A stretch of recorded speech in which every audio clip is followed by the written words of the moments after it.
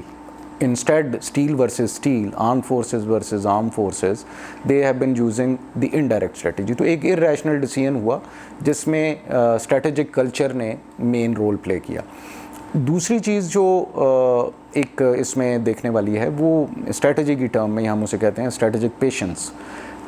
جہاں انیشلی یہ واقعہ ہوا اپریل میں اور انڈیا رسپونڈڈ ان مئی, تو دے ٹک آلموسٹ 22 days ٹو رسپونڈ. تو وہ جو میں پہلے کہہ رہا تھا کہ وہ ٹریڈ آف یا پے آف یا وہ کاسٹ بینیفٹ انالیسس کرتے ہیں, کہ جس میں وہ دیکھتے ہیں کہ وی گو فار اے ڈائریکٹ کل اور اے ڈائریکٹ آپریشن, تو اس میں کیا بینیفٹ اور لاسز ہو سکتے ہیں. Who all are diplomatically would be standing with us, who would be supporting Pakistan. اور اس کاسٹ بینیفٹ انالیسز میں دے وینٹ رانگ.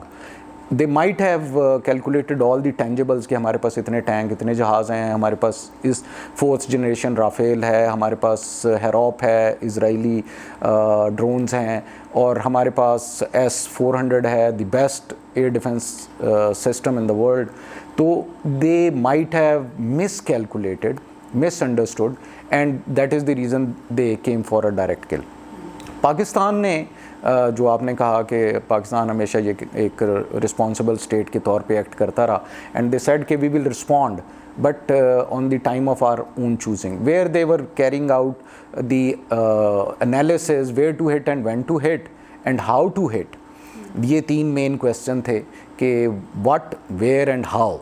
تو ان چیزوں کے جب کویسچنس کے انہیں آنسر مل گئے تو دے رسپونڈڈ, and they responded in a way where the nation is celebrating now. But I again say that this, in my own humble opinion, it is just a trailer. It is not end, and it is not end of the game. It is a Battle of Thrones, where instead just counting on Pakistan and India, the big stakeholders, the extra regional players, the big powers in the world like United States, China, Russia, they all are involved, they all have stakes. اچھا, یہاں پر میں ایک بات کروں گی, just taking the privilege of this point which you have describe right now, کہ یہ ابھی بات ختم نہیں ہوئی, اور اس کو انڈیا بار بار یہ میسج دے رہا ہے کہ جس شکست کا اس کو سامنا کرنا پڑا ہے تو وہ اس کا جواب دے گا. اچھا, انڈیا کی عرب کی جو آبادی ہے اور پاکستان کی جو 25 کروڑ کی آبادی ہے, کیا یہ جنگ چاہتے ہیں یا ان پر جنگ مسلط کر دی جائے؟ انڈیا کے جو بھارت کا جنگی جنون جس طرف ہمیں لیڈ کر رہا ہے, اس میں ہم جو بیک ڈور ڈپلومیٹک چینلز ہیں جو کہ میں سمجھتی ہوں کہ پاکستان نے بہت اچھے سے یوز کیے ہیں before initiating and indulging into the war, کہ ہمارے جو فارن آفیسز ہیں, ہماری جو آرمی ہے, گورنمنٹ ہے, they kept knocking at the doors of the international powers and the other countries, کہ یہ ہونے جا رہا ہے, انڈیا نے یہ کیا ہے اور یہ ہونے جا رہا ہے. اور اس پہ یونائٹڈ اسٹیٹس کا بھی اسٹیٹمنٹس آئیں کہ ہم بڑا کلوزلی واچ کر رہے ہیں Pakistan. And it is your internal affair. تو دیکھیں, اگر شروع سے آپ دیکھیں کہ وہاں سے شروع کریں کہ پہلگام واقعے سے لے کر کے بلوچستان میں بہت سارے واقعات ہوئے, جعفر ایکسپریس سے لے کر کے اتنے میں سمجھتی ہوں کہ ہاریبل مرڈرز اینڈ کلنگس ہوئیں, لیکن پاکستان نے تو اٹھ کر کے انڈیا پر اٹیک نہیں کر دیا.